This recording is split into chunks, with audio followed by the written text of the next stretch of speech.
Thank you, Sir Noel. At magandang gabi pong muli sa bawat isa. Nakakasilaw pala dito, hindi sinabi ni Sir Marlon. kitang, kitang-kita tayo sa spotlight. No? Magandang gabi po. Ang ating pong July series is about sex, intimacy, and sex. So bear with me. I pray that we will have an open mind. At medyo delicate yung ating topic because it's intimacy and sex. Pero bago ako magpatuloy, may mga katanungan muna ako just to test our thinking kung gaano ka-wholesome. No? Nung kayo'y ikinasal o nung kayo maging mag-asawa, ano unang yung tinanggal mo? Mga lalaki, anong unang yung tinanggal sa inyong asawa? Yun. Bilis ni Ian, no? Thank you, Ian. Apelyido, no? Yung kagad yung una yung tinanggal. So, meron pang isa. Linawayan muna bago ipasok. Oh, ano to ah? Sirit po? Sinulid. Oh, nag-search siya sa Google. Oh. Sinulid. Yon. Thank you.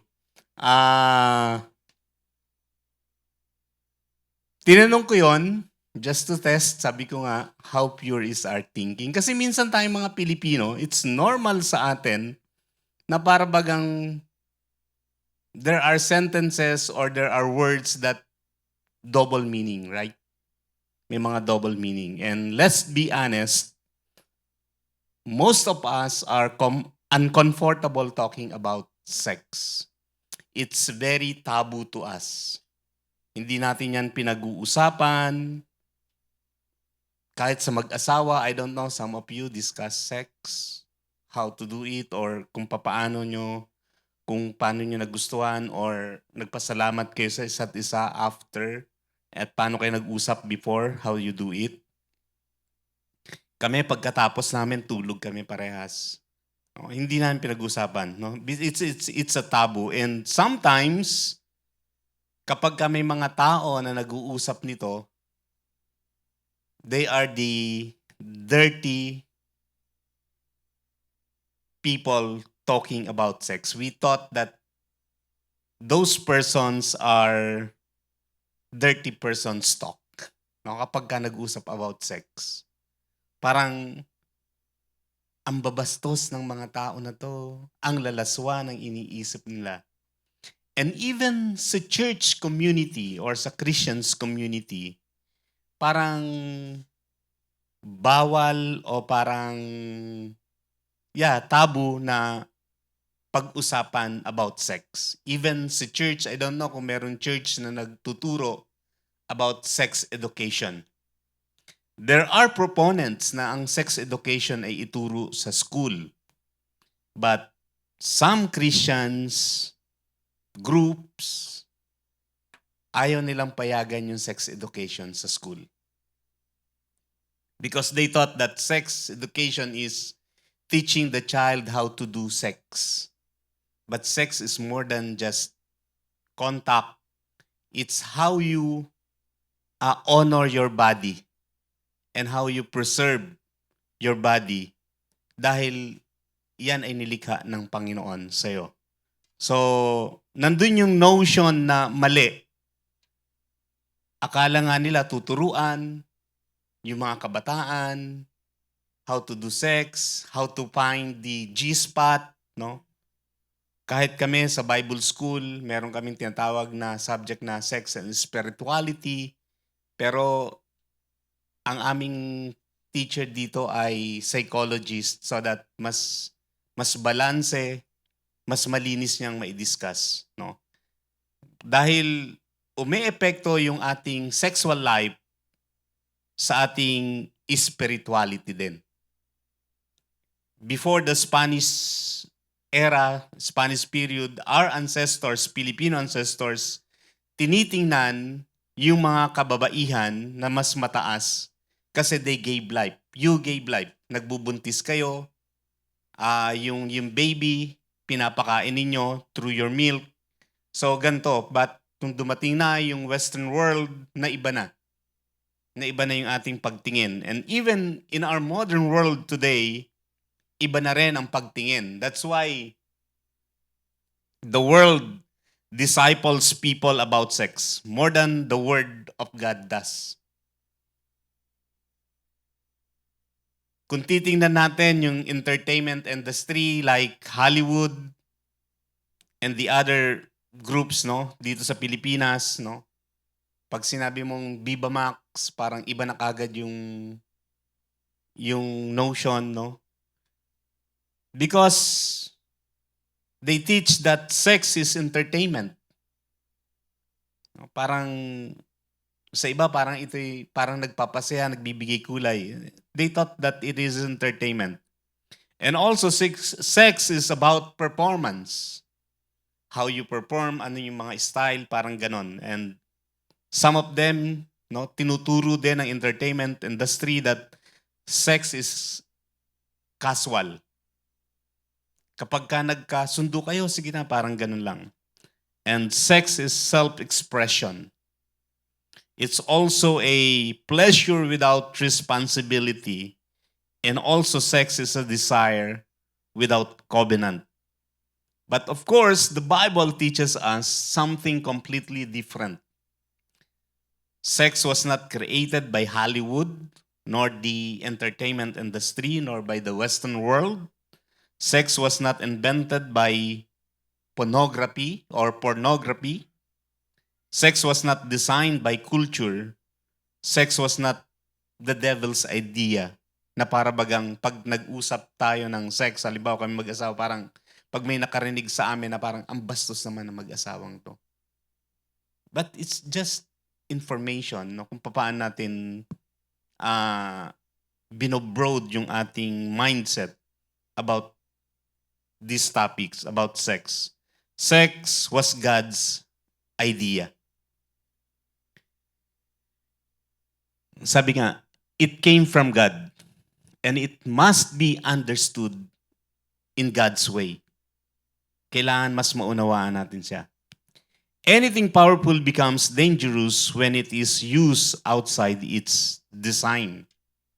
Lahat ng bagay can be dangerous, no? Lalo kapag ikaw ay CIA agent, FBI agent, pwede mo magamit or parang ang si MacGyver. Just like the fire, yung apoy. Fire can cook food, but fire can also burn a house. And also the knife. A knife can prepare a meal, can cut the meat, but you can also use that knife as your weapon to wound the person or to kill a person. Just like sex. Sex is powerful. Sabi ko nga kanina, it co-creates life. Sa Biblia, may mga pagkakataon na ang Panginoon ay may pinatay siyang isang tao dahil sinasayang niya yung kanyang similya. So sex is powerful. Inside God's design, it brings intimacy, pleasure, bonding, fruitfulness, and covenant connection. But outside God's design, it can bring shame, addiction, trauma, comparison, broken trust, spiritual bondage, and emotional confusion. That's why yung mga tao na nakikipag-sex sa iba't ibang tao, bumababa din yung kanilang pagtingin sa kanilang sarili.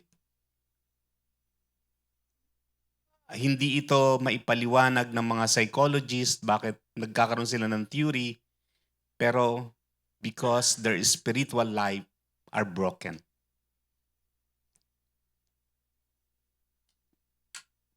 Parang nababaon sila lalo sa hukay. No? Kaya yung mga sex worker, mga prostitutes, no? Even us, even yung mga tao, mababa yung pagtingin sa kanila. At ganoon din sila sa kanilang sarili. Mababa din yung kanilang pagtingin sa kanilang sarili. Ngayong gabi, pag-uusapan natin yung sex, and we will look at it as holy, no? As God's design for every couple, for every married people. Sabi sa Genesis 2:24 and 25, that is why a man leaves his father and mother and is united to his wife, and they become one flesh.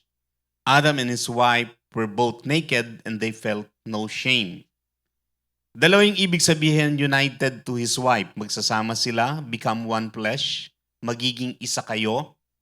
But also, dahil sa blessing ng Panginoon, yung inyong pagsasama na nagiging isa kayo. Bago dumating pa ang kasalanan sa mundo, there was marriage, Adam and Eve. And before shame entered the world, there was nakedness. Sabi diyan, pareho silang naked. Hindi sila nahihiya sa isa't isa. Before culture corrupted sex, God created intimacy. This means sex was not born in sin. Sex became corrupted by sin. Originally, sex was part of God's holy design for marriage.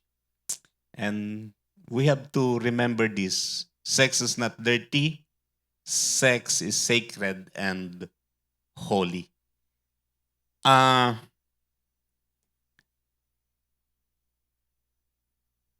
Sa tahanan, bibihira lang yung nagtuturo. Halimbawa, may nagtanong sa inyo, Ma, paano ako ginawa? No. Of course, hindi nyo naman sasabihin yung kung paano nyo ginawa, no? Sasabihin nyo sa kanila kung ikaw,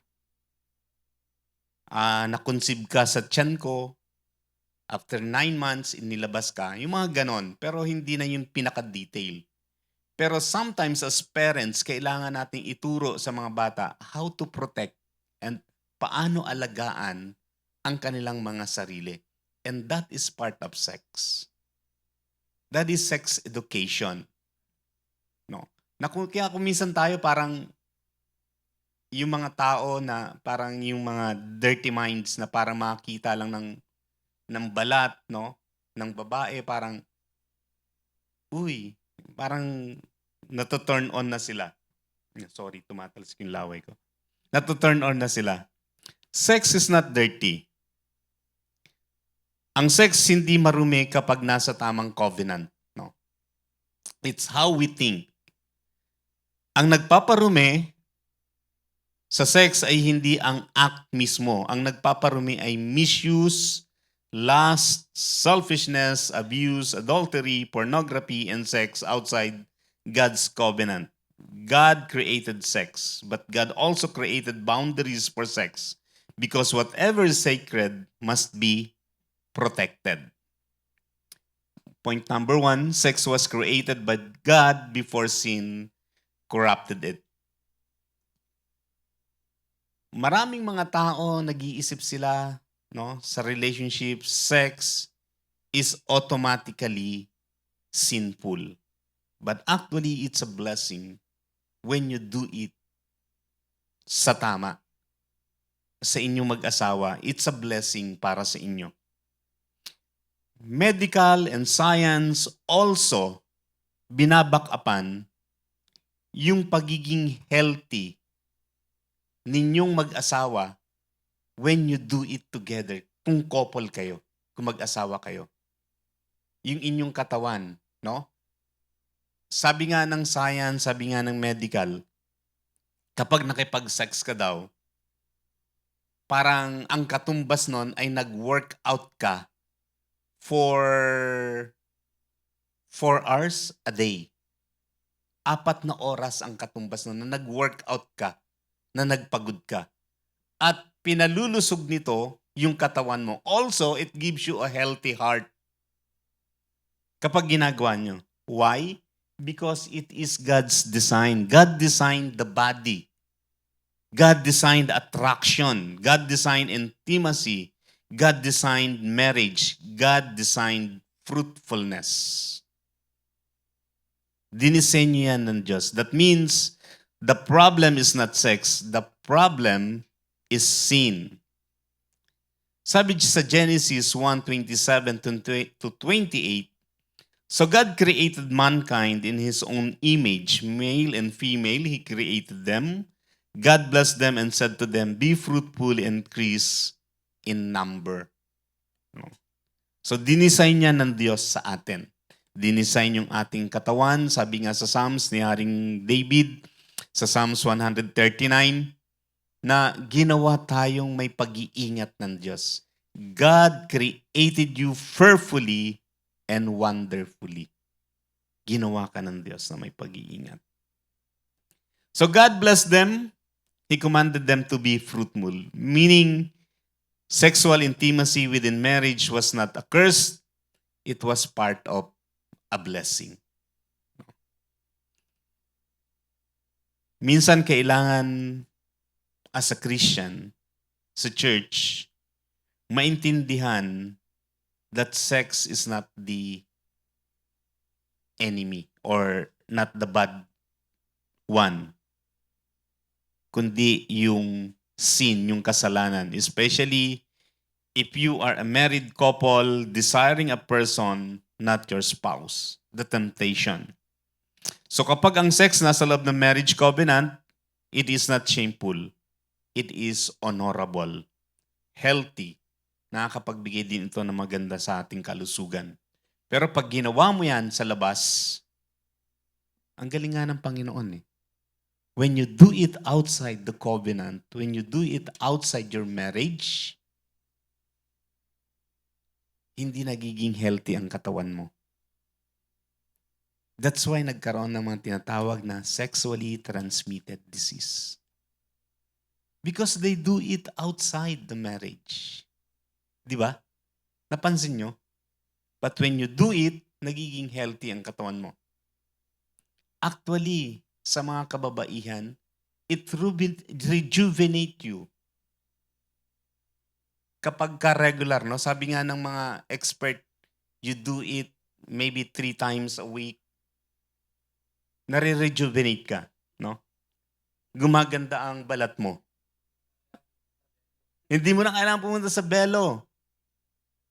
Pinapatunayan yan ng mga health expert.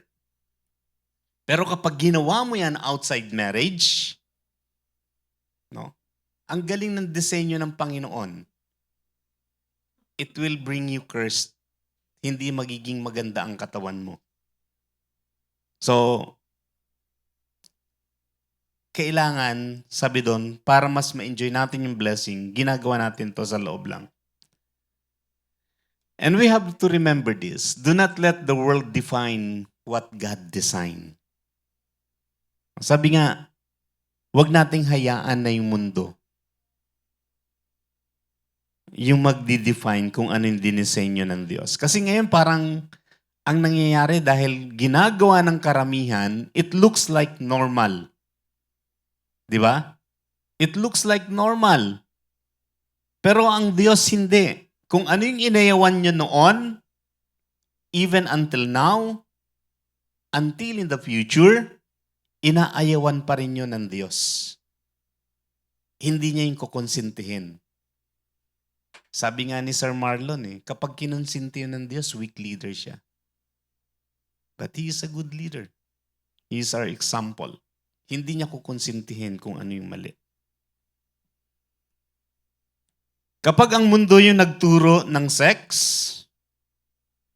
gagamitin ito, sasabihin, it's for your pleasure.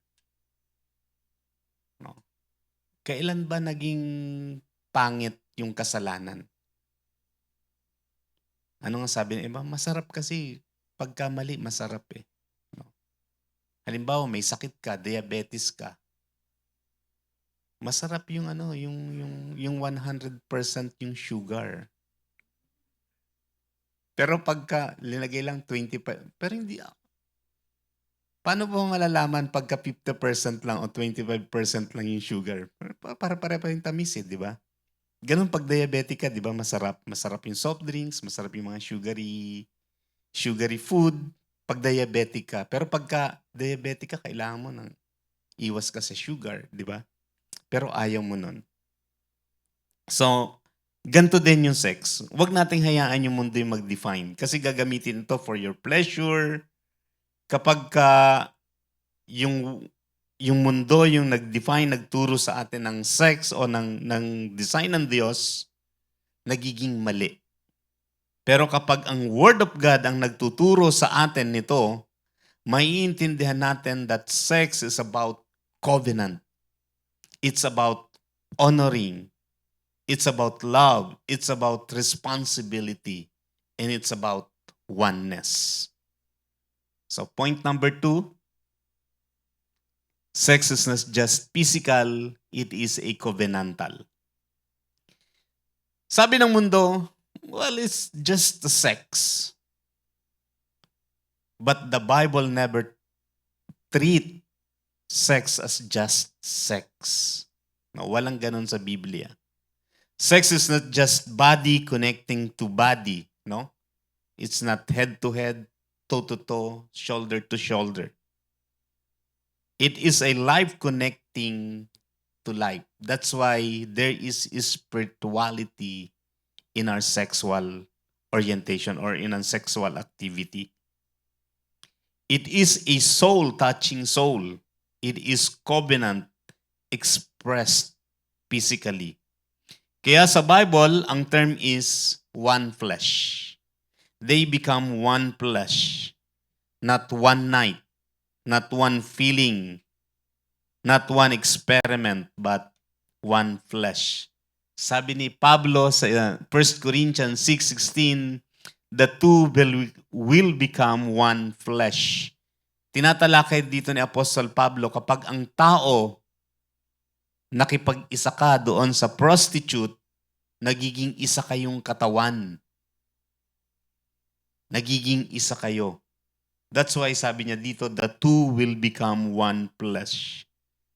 Tinuturo ni Apostol Pablo that sexual union creates a deep connection. That is why casual sex is dangerous. No. Dapat maituro din natin to, boss, sa mga estudyante. Especially sa mga may boyfriend, may girlfriend. No. The body may say, temporary lang naman to eh. Isang experience lang yon, but the soul may carry what happened. Kaya nga, sa amin, nung nag-aral kami ng counseling, may mga addicted sa pornography, ang hirap nilang lumabas. Kapag ka na-addict na sila, nanonood sila ng porn, ang hirap na nilang lumabas. Nahihirapan sila. But of course, mamaya matatalakay natin kung paano sila tulungan lumabas. Minsan sasabihin ng iba, wala yon, trip lang, experience lang. No? Pero hindi ganun ang design ng ating Panginoon. Sex, if it is outside marriage, it leaves an imprint. Sabi nga, that is why after sexual sin, people often feel attached, confused, ashamed, empty, addicted, emotionally tied, spiritually heavy. Nandun yung nakukonsensya sila. Nandun yung pakiramdam nila na hindi nila maintindihan. Kaya yung mga taong nare-rape, ang tagal nilang maka-move on. Ang term na ginagamit nila ay, binaboy niya ako. Kasi yun ang pagtingin niya. No? Because ginawa ito sa kanya outside marriage. By the way, may tinatawag na marital rape. Kapag ka pinipilit ng asawang lalaki na makipagtalik sa kanyang asawang babae or yung asawang babae pinipilit niya makipagtalik yung asawa niyang lalaki. Kaya ganito nararamdaman. Bakit? Because sex was never designed to be casual. It was designed to be covenantal. It's a covenant. Kasunduan yan. Kapag ginamit mo ang covenant act without covenant commitment, may damage. So that's why sa mga mag-asawa yung tinatawag na marital rape, i-search nyo kung ano yun so that parang hindi mo sasabihin na rights ko to. Tungkulin mo ito sa akin. Bagamat si Apostle Pablo doon sa chapter 7 ng 1 Corinthians, diniscuss niya na don't deprive each other unless nagkasundo kayo na mag-pray kayo. Para mag-pray kayong dalawa. Dinidiscuss yun ni Apostle Pablo. So important things to remember, sex is a covenant language. No. Sex a covenant language. Kapag nag-uusap kayo, gawin yung wholesome. No. Sabi nga ni Sir Marlon, katulad din ito ng pag-aaway. Huwag niyong ipakita at iparinig sa inyong mga anak. No. Hindi porke nasabi na, dapat ituturo na. No. Kailangan kayong mag-asawa lang din yung nag-uusap. And then ituturo nyo sa inyong anak. Siyempre, kailangan, kumbaga, sa mga teacher, may lesson plan. Meron kayong objective, bakit nyo tinuturo yun. Point number 3 is entertainment industry turned intimacy into performance. Like Hollywood, the Western world entertainment industry na parang minsan may mga palabas sa Netflix, di ba, na parang ang gagandang panoorin pero parang napaka-casual lang. Halimbawa yung Game of Thrones, marami pa. Na parang casual lang sa kanila. Pero that's why ang gandang panoorin ng mga Korean series, di ba? Kasi bukod sa yung mga lines nila, ang gaganda ng lesson, at napaka-conservative din nila. Makikita natin yung Korean, hindi ko pinopromote yung pero na-appreciate ko kasi yung storyline nila. Napaka-wholesome nung kanilang mga series. So, entertainment industry turned intimacy into performance. Yung Western world, dinisciple nila yung mundo ng mali. They disciple the world wrongly. They teach people to think sex is about performance. Finding the G-spot. Alam niyo ba yan?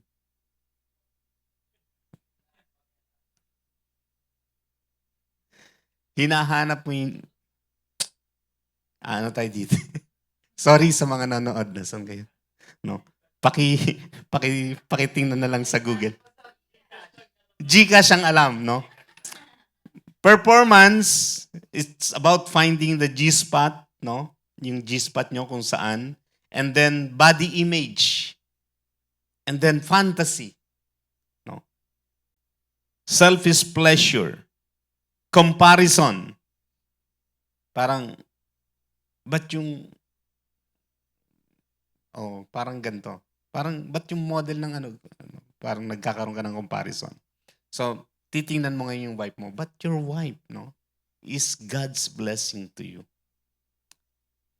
Or your husband is God's blessing to you. Your spouse is the perfect partner na ibinigay sa iyo ng Diyos. Maaring iba yung kanyang figure, pero siya yung perfectong kaparehas mo. Domination, ito yung tinuro sa atin. Experimentation without boundaries.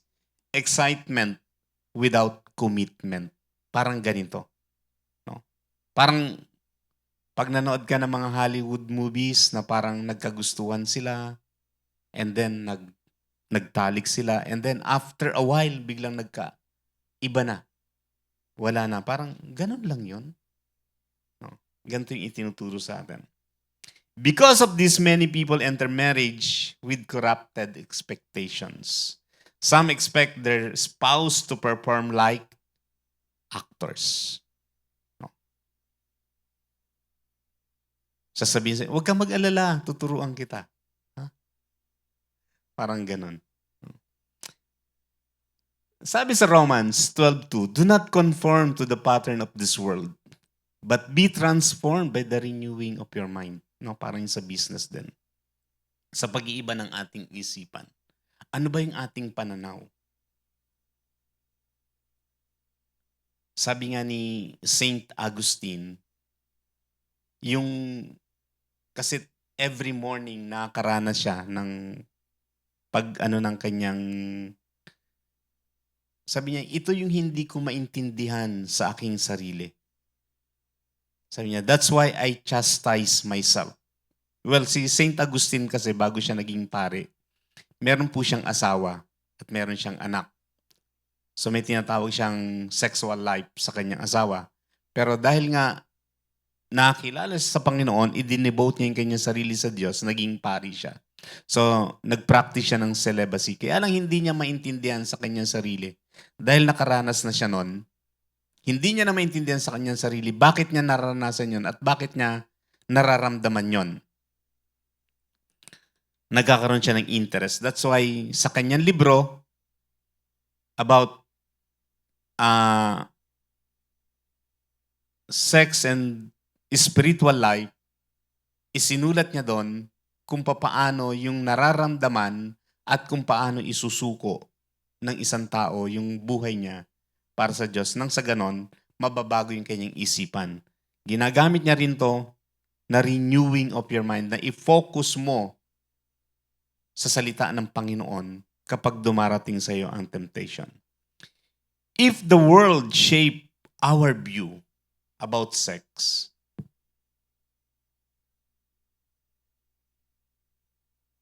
yung isipan natin, iba yung pagtingin natin. Kapag yung mundo yung nag-shape ng ating isipan, iba yung pagtingin natin. That's why maraming marriage yung nasisira, hindi dahil walang love, kundi dahil nagiging polluted. Naalala ko may mga lalaking nagkukwentuhan, sabi niya, kapag pare-parehas na ulam every night, sabi niya, magsasawa ka rin. That's the world. That's how the world teach us to view about sex. No? Hindi nila tinitingnan yung blessings. Napupulyot. Kapag ang mind mo ay trained, no? Sa pornography, mga rated, ano bang mga rated yung movies? Rated R or rated X movies, yung lust, yung fantasy, hindi mo na nakikita yung spouse mo as a person. Nakikita mo siya as an object. No? That's why some of us use the word ginamit.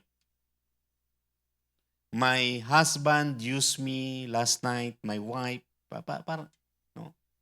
Your wife or your spouse is not an object. That is dangerous. And your spouse is not also a performer. Hindi siya performer. Ano ba yan? Ba't ganyan? No? Hindi siya kailangan tumambling. Your spouse is not also a product. Your spouse is not a body to consume. Your spouse is a covenant partner to honor. Covenant partner mo siya to honor. Sex and marriage is not supposed to be a selfish. It is supposed to be loving, safe, mutual, honorable, and sacred. So, let's remember this. Lust consumes, love honors. Sabi ng lust, how can I use you? No? Pero sabi naman ng love, how can I honor you?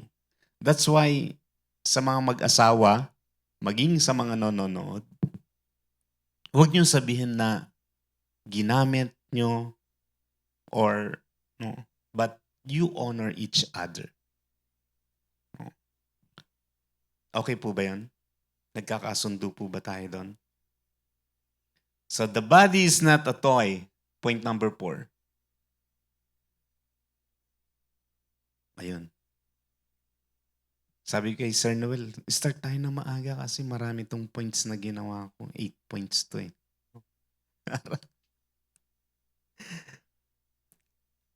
Point number 4, the body is not a toy. It is God's temple. No, your body is God's temple. Sabi ng mundo, may body, may rules. Yan yung uso ngayon, no? Sa Western world, halimbawa sa US, ito yung mga proponent ng mga pro-life. May body, may rules. Kaya yung abortion, pinopromote nila kasi ikaw ang may karapatan para sa kanila, yung nasa katawan mo. Even yung start ng buhay, pinagtatalunan nila kung kailan nagsimula. Imagine mo yun, di ba? Out of millions, lumangoy ka, nakipaglaban ka, hanggang makapwesto ka sa pwesto na yon sa loob, and then tatanungin kailan ka nagsimula ang buhay. Nagsimula yung buhay mo nung lumalangoy ka. No? Papunta doon sa pwesto sa loob ng nanay mo.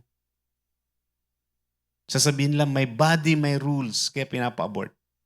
Pero sabi ng scripture, your body belongs to God.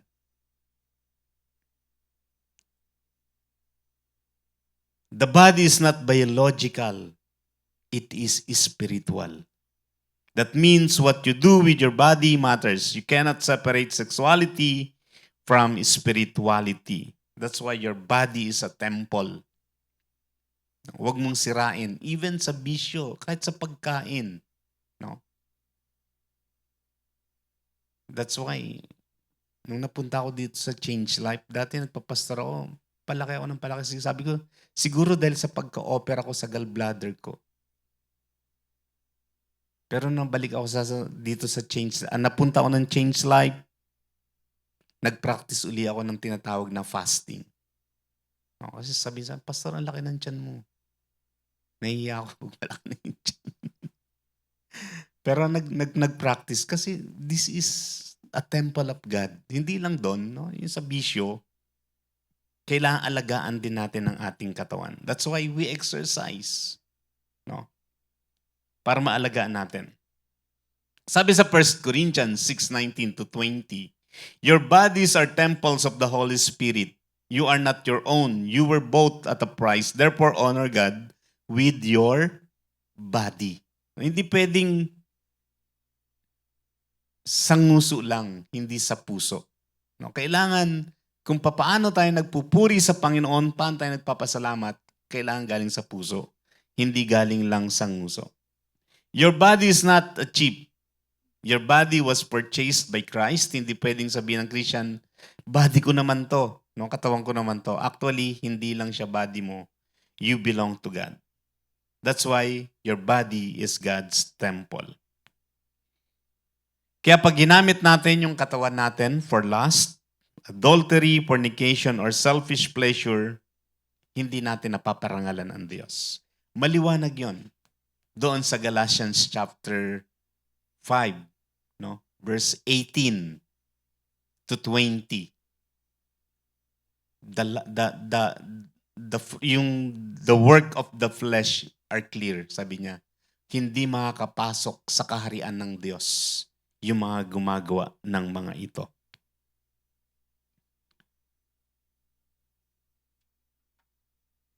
Let's remember this, what you do with your body speaks about who owns your heart. If Christ owns your heart, He must also govern your sexuality. Okay. If Christ owns your heart, He must also govern your sexuality. Point number 5. Marital sex must be mutual, honorable, and safe. Let's be mature and direct.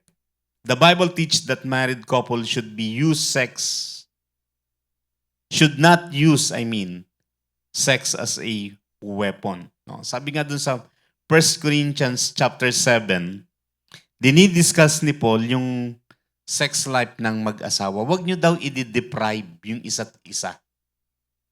Pero syempre, kailangan din ng pag-intindi sa isa't isa. Baka naman mamaya yung isa, masama pakiramdam. Tapos yung urge mo nung time na yon, ganon. Of course, you consider also yung kalagayan ng isa. I-honor mo din. Hindi lang naman magiging makasarili ka. Ganon din naman kung walang dahilan, no? As a spouse, kung wala rin naman dahilan, huwag mo naman siyang i-deprive. Huwag mo naman siya i-deprive sa kanya din pangailangan.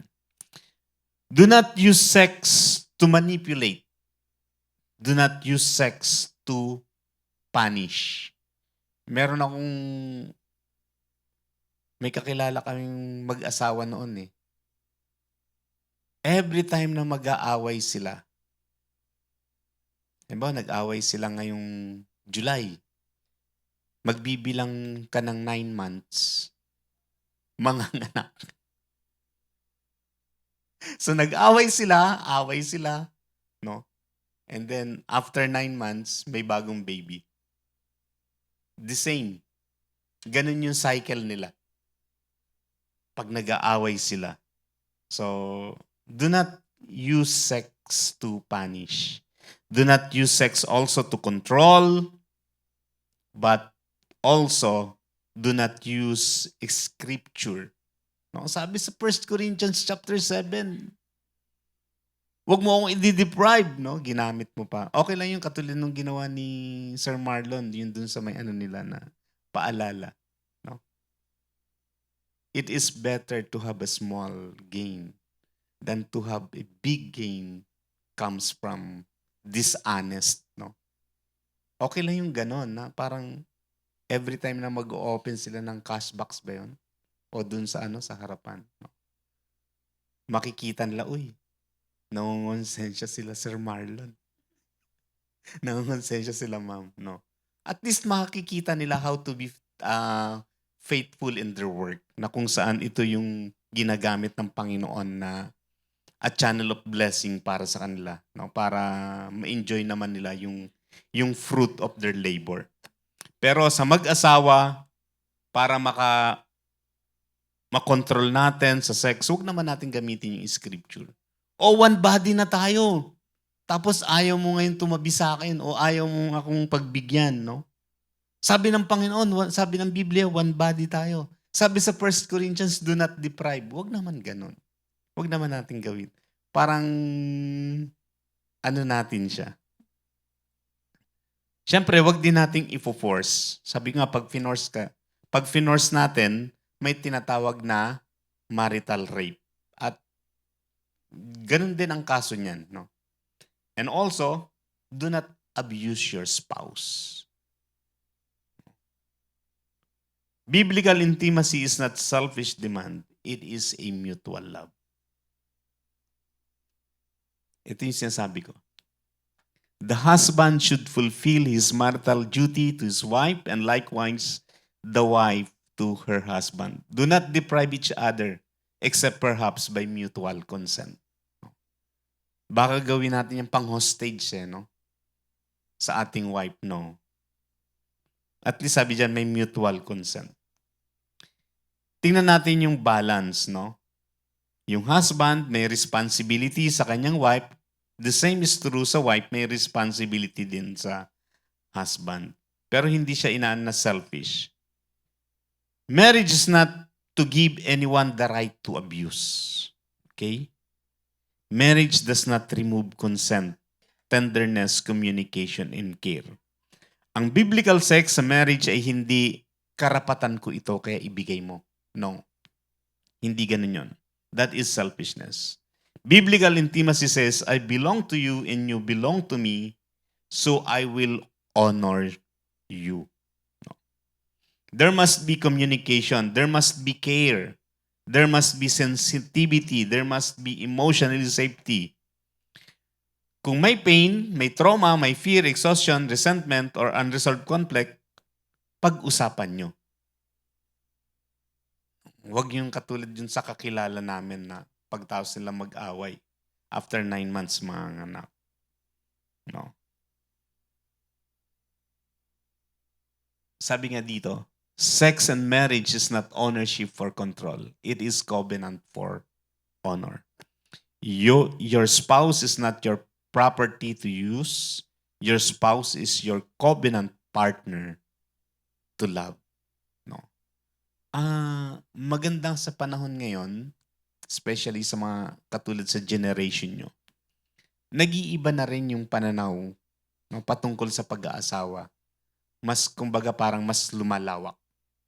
Unlike nung sa mga, siguro sa mga kapanahunan namin and then sa mas mga nakakatanda sa amin, masyadong makitid yung pagtingin nila sa kanilang pagsasama. That's why makikita natin,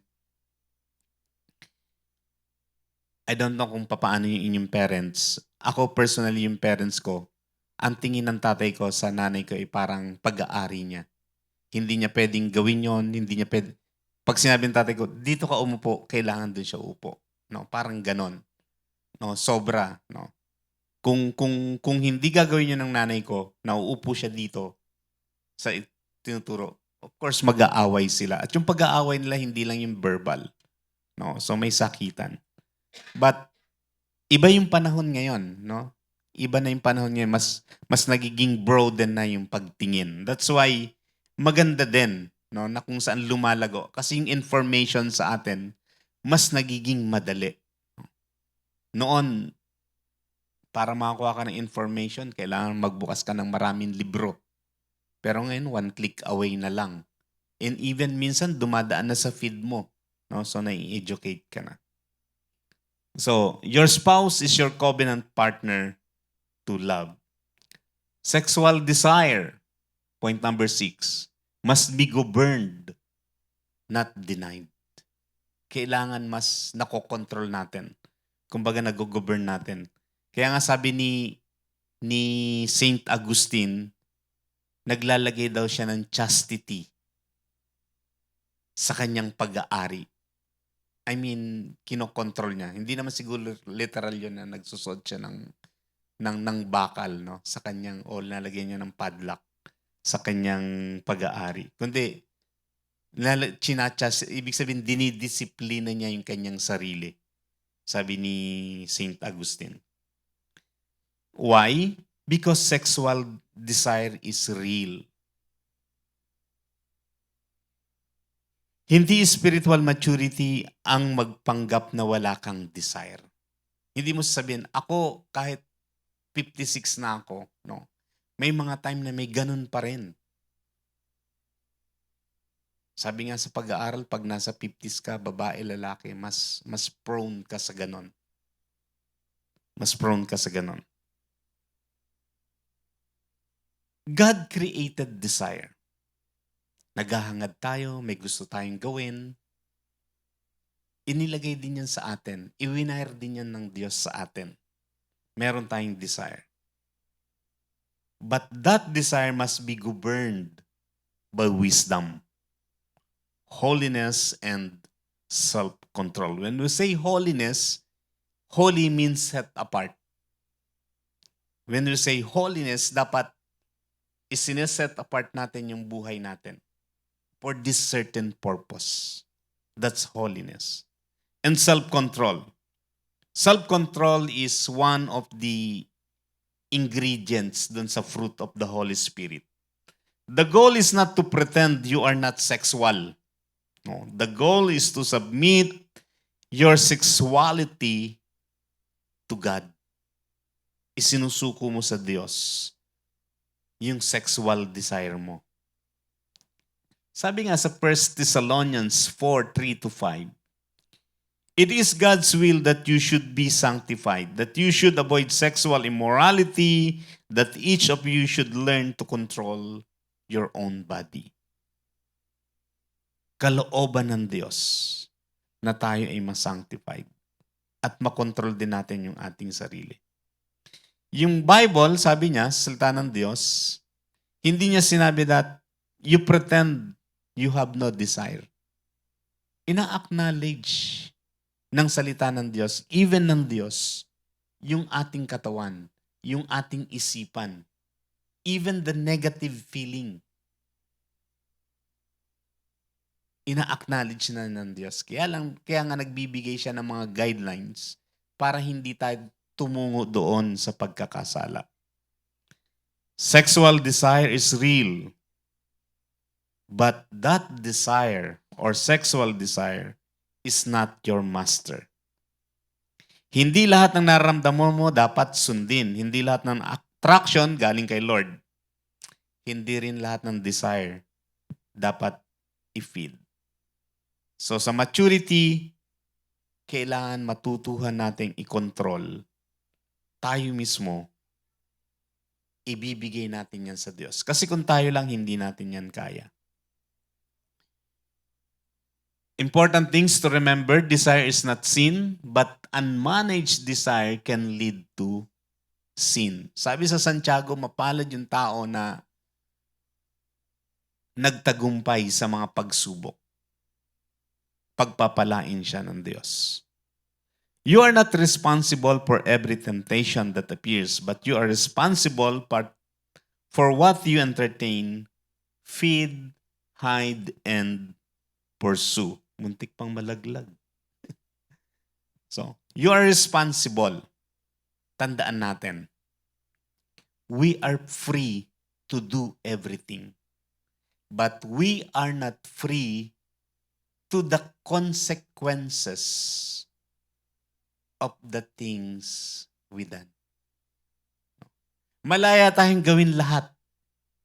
Pero hindi tayo malaya sa mga consequences o bunga ng ating mga ginawa. Especially kapag mali yung ating ginawa. That's why sabi ni Santiago, ni James, you are blessed kapag nagtagumpay ka sa mga temptation na yun. So point number 7, so I'm still on the right time. Sexual purity is not just for singles. No. Sabi ng iba na sa mga single, ang may irregalo mo sa iyong magiging kabiyak ay yung virginity mo.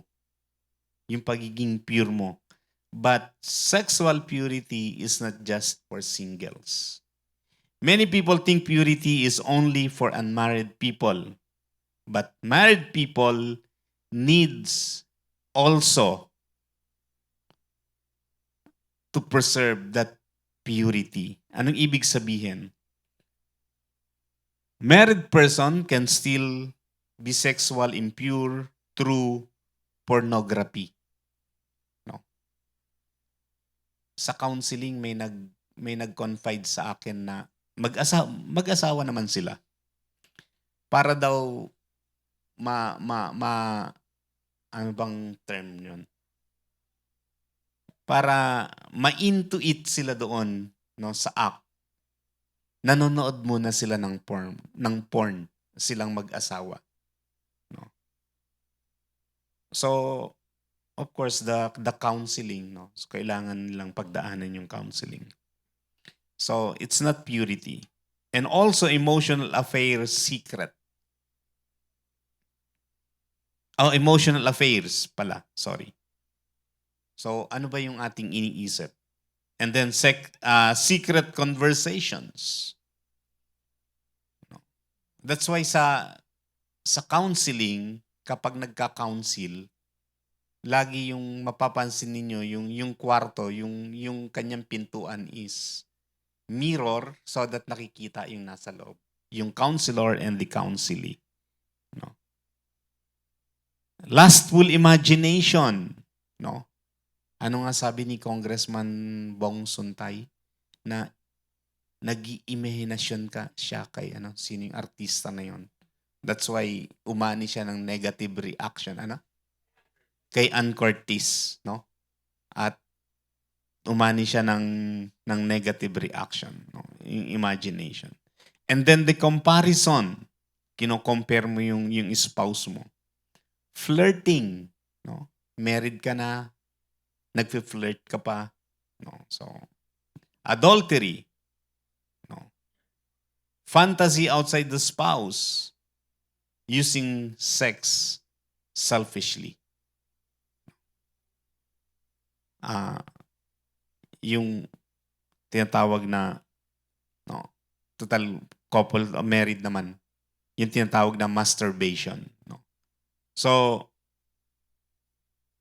nagiging impure tayo sa mga bagay na ito kapag ginagawa natin.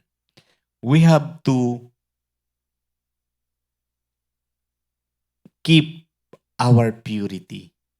Tsaka, yung psychological impact kapag ginawa mo to, naiiba yung takbo ng isipan mo. Ang bigat ng psychological impact sa'yo. Nagkakaroon ka ng ibang pagtingin sa iyong sarili. Sabi sa Hebrews, marriage should be honored by all, and the marriage bed kept pure, for God will judge the adulterer and all the sexually immoral. I-judge yan ng Panginoon. The marriage bed must be kept pure. That means even within marriage, sexuality must be, or sexual activity must be protected. Hindi porket married ka, automatic pure na lahat. No, hindi ganon. You can be married and still have a polluted mind. Pinagpapantasyahan pa rin niya si sino nga Ann Curtis. Di ba Inglesera lang naman yun? Well, Australian yung kanyang descent, no? Filipina yung kanyang nanay. That's why the purity is not only about avoiding physical adultery, purity is about guarding the sacred space of marriage. Bantayan natin yung sacred space. Dahil your married life is sacred and holy. You are set apart by God for each other. Your spouse should not compete with your fantasy. May kapitbahay kami dati sa Quezon City dahil mahilig mag-inom sa beer house yung kanyang asawang lalaki. They are not Christians. Mahilig mag-inom. So sabi ng babae, ako na lang bibili ng alak mo, dito ka lang mag-inom, ako na lang yung i-table mo. Sabi niya ganon. So, para masolusyonan niya, unti-unti hanggang hindi na magbabar yung kanyang asawa. As a Christian, dapat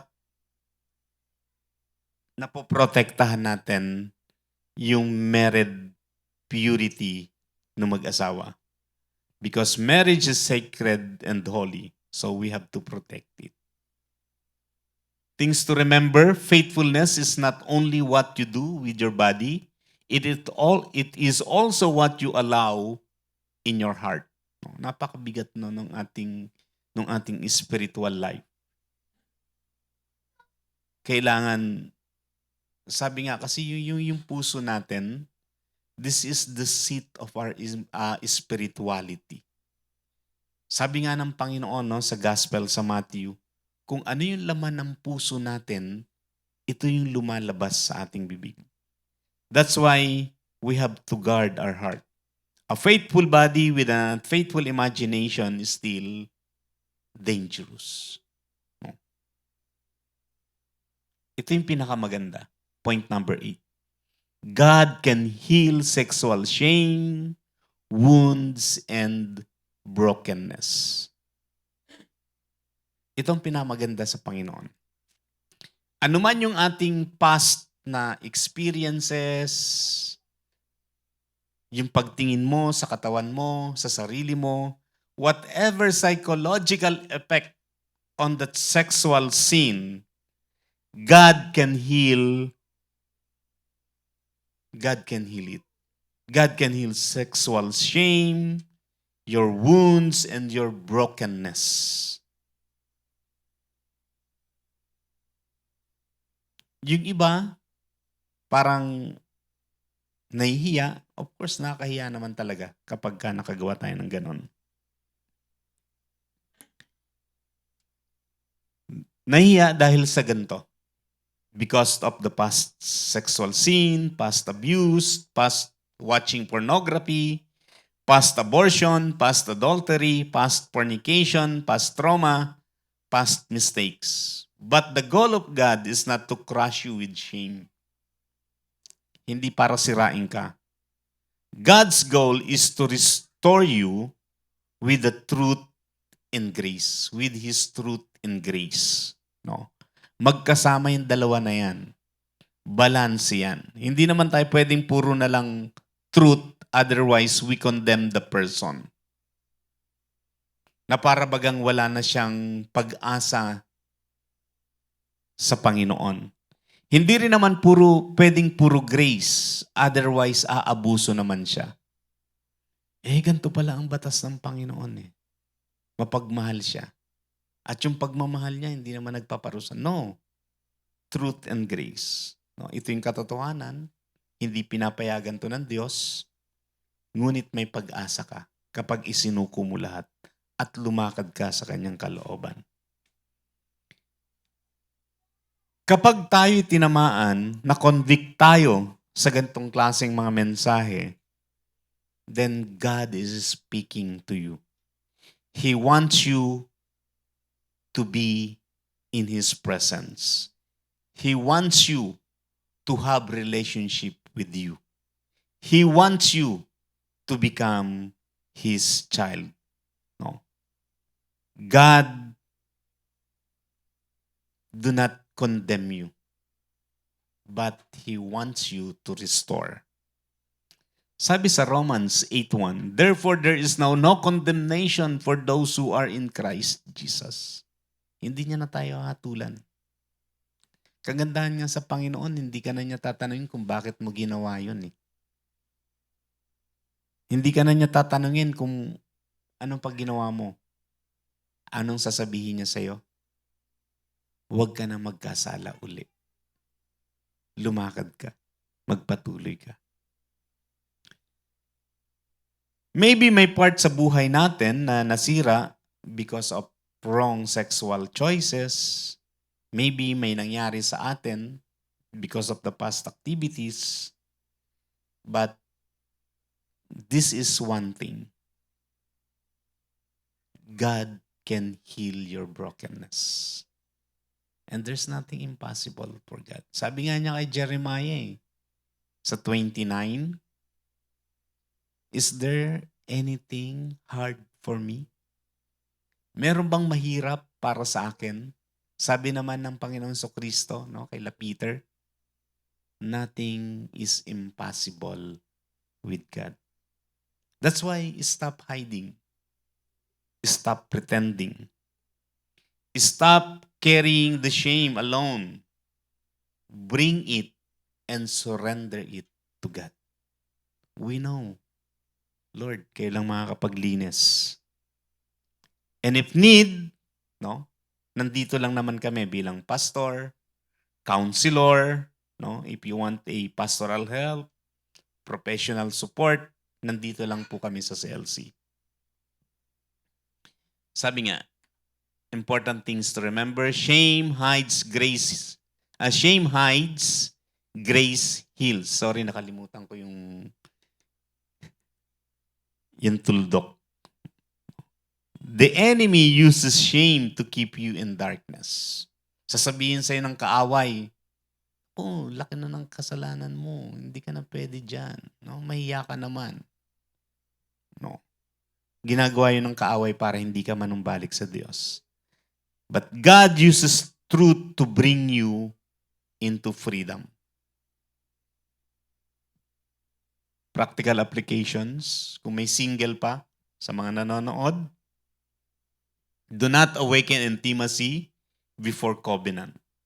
Guard your body, your eyes, your phone, and private conversations. Do not confuse chemistry with covenant. Do not let loneliness lead your sexuality. Hindi mo sasabihin na, gusto ko lang naman mahalin eh. No, hindi ganon. Choose someone who honors God, not someone who only excites your emotions. No. Huwag kang ma-in love dahil may six packs abs siya. Ito lang yung isang natutunan ko bilang tatay, nagiging taga-ubos ng pagkain ng mga tirang pagkain ng anak. Ganun ba ginagawa niyo? Legit, no? Pag daddy, opa, ayoko na. Ikaw naman bilang tatay, no? Dahil ayaw mo may natitira, kakainin mo. So mawawala yung six-pack abs. Magiging one whole ab na siya. So, do not let loneliness lead your sexuality. Choose someone who honors God, not someone who only excites your emotion. And for married couple, talk honesty about intimacy.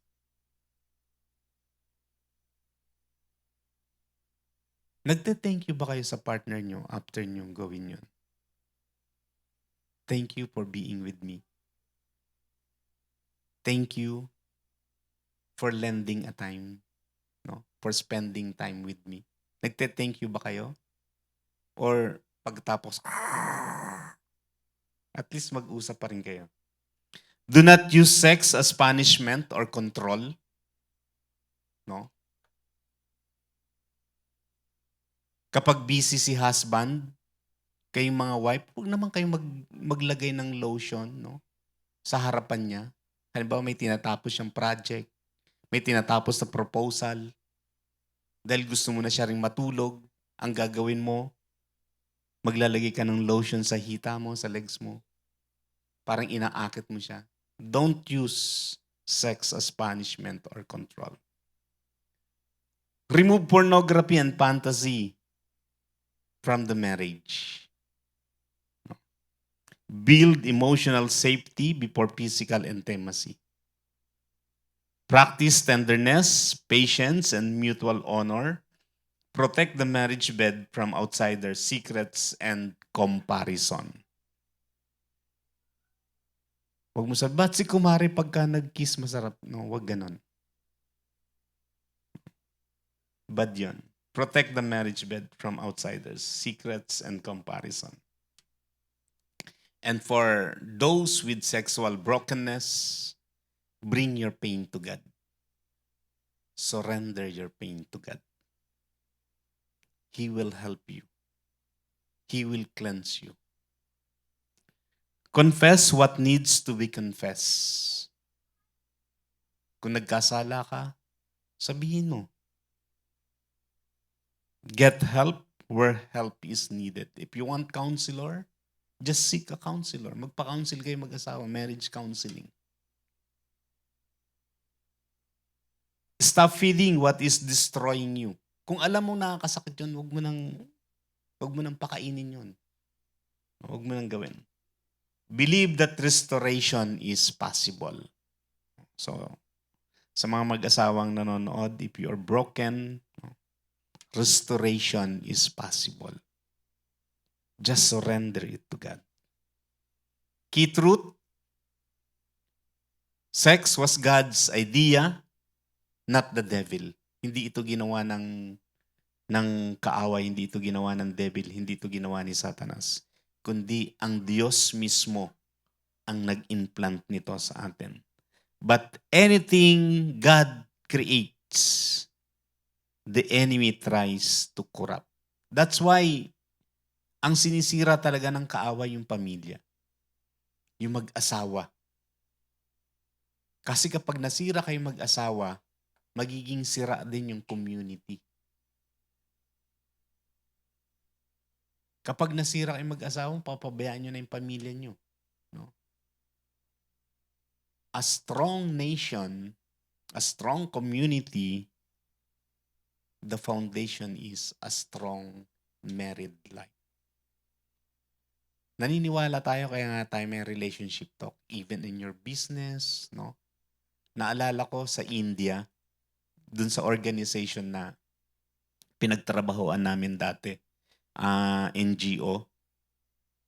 May tinulungan silang 2 pamilya. Parehong businessman yung pamilya. Nagtatahi sila.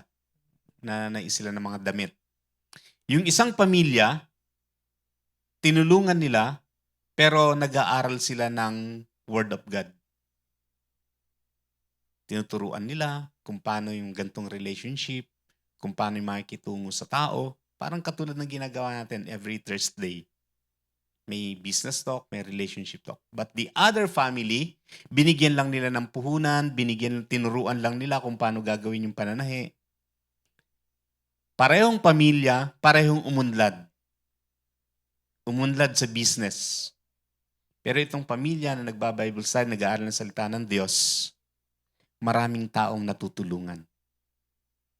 Pantay yung pagpapasweldo niya, pantay yung pagtrato niya sa mga tao. But the other family na hindi nag-aaral ng salita ng Diyos, yung lalaki, yung husband, nagdagdag siya ng asawa. Hiniwalay niya yung dati niyang pamilya, yung dati niyang asawa. Means naging broken family. Why? Kasi marami na siyang pera. At tingin niya normal lahat yon sa mga business people. No. Ginagamit yon ng kaaway. Gusto niyang i-break yung bawat pamilya. That's why tayo gusto natin maprotektahan ng pamilya. Gusto natin maging stronger. And sex activity or sexual activity must be pure sa bawat pamilya. Anything God creates, the enemy tries to corrupt. God creates sex for covenant. The world turned it into entertainment. God created sex for intimacy, but the world turned it into performance. God created sex for honor. The world turned it into confusion. God created sex for oneness. The world turned it into temporary pleasure. So we must learn or return sex back to its creator because only God can teach us how to handle what He designed. So, bilang mag-asawa, pag-usapan ninyo, pero how you honor God also sa inyong bilang mag-asawa. So, final reminder, sex is powerful because it is sacred and holy.